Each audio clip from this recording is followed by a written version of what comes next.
SGC here, and we are back for First Impression. Altered Carbon Season 1, Episode 1. So this aired February the 2nd, full season drop off Netflix.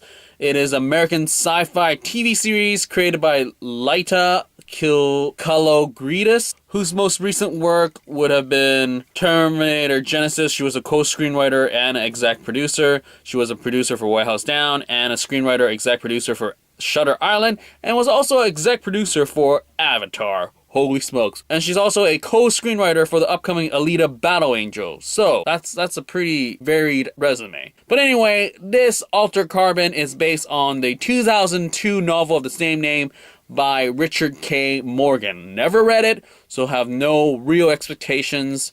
But anyway, first season drop, 10 episodes, and this is about the first episode. So, who do we have here?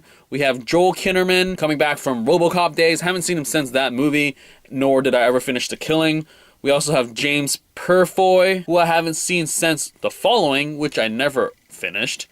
And some new stars that I have yet to have met. We have Marfa Higareda and Chris Connor. Anyone else? Check down below. Also, shout out for William Lee and Byron Mann, who plays the original Kovacs and Takashi Kovacs.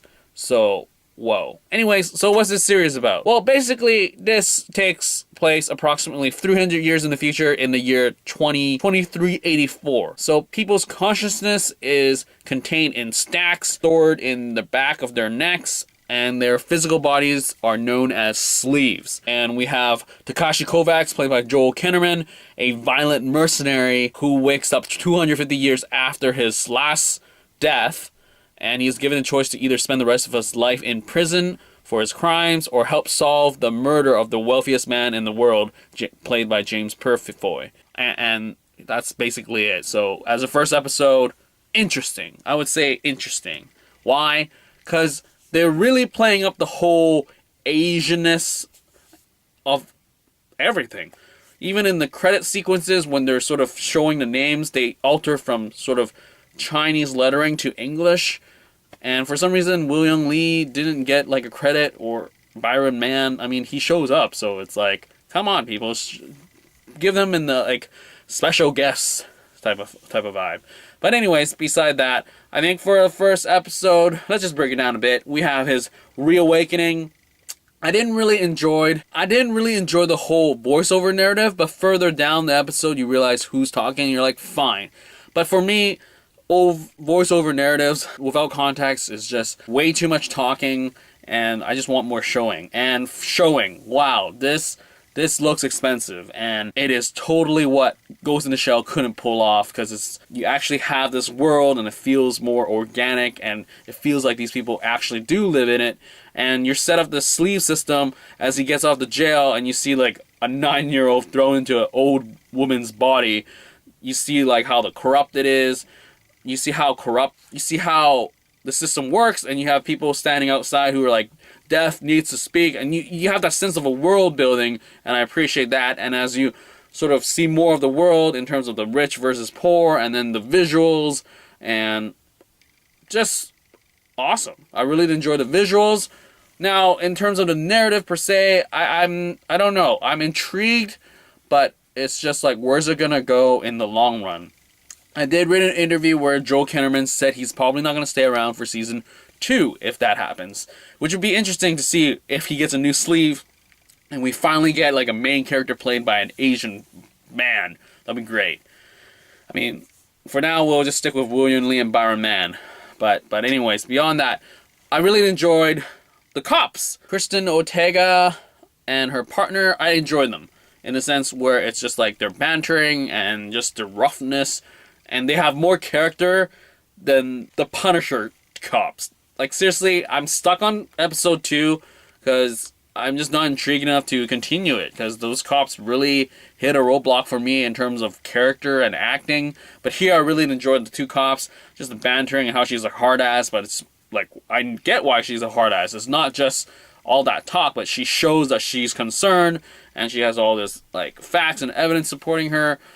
But the Punisher stuff is just like, I'm from Afghanistan. I'm a badass. Why did they pull me back to the States? Blah, blah, blah. But anyways, let's not go to the Punisher. But you get what I mean in a sense where these feel like cops and their character and just motivations feel real. And Chris Connor as a hotel manager is interesting. That was fun. And it was kind of cool to see Tahmoh Penikett from the Dollhouse to show up as a thug, killer, high-end killer. Wonder if he's going to come back. I don't know. He's not in the credit listing for Wikipedia, so maybe.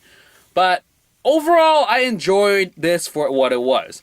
I mean, granted, I feel like the Asian STEM roots could have been more infused, but the visuals I really enjoyed.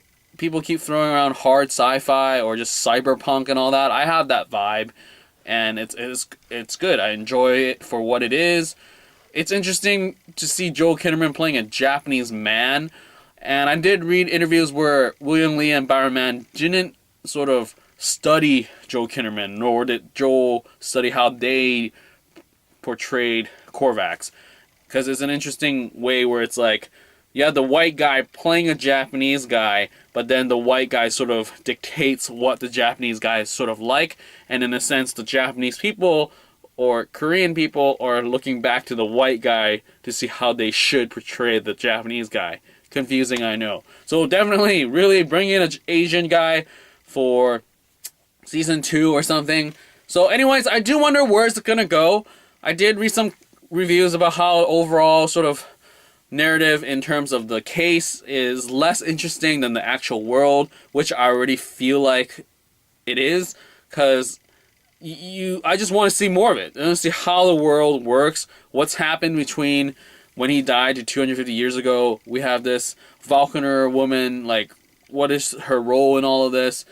And there's that stuff that I'm interested in, curious about, but the actual case of the murder is just like, okay. But anyways, going forward, I'm intrigued to see how Korvax and Christina's sort of like just chemistry is gonna roll out. How are they gonna be a buddy cop thing, and he's gonna be reluctant, and she's just gonna be like, I gotta solve the case, you're tagging along type of thing?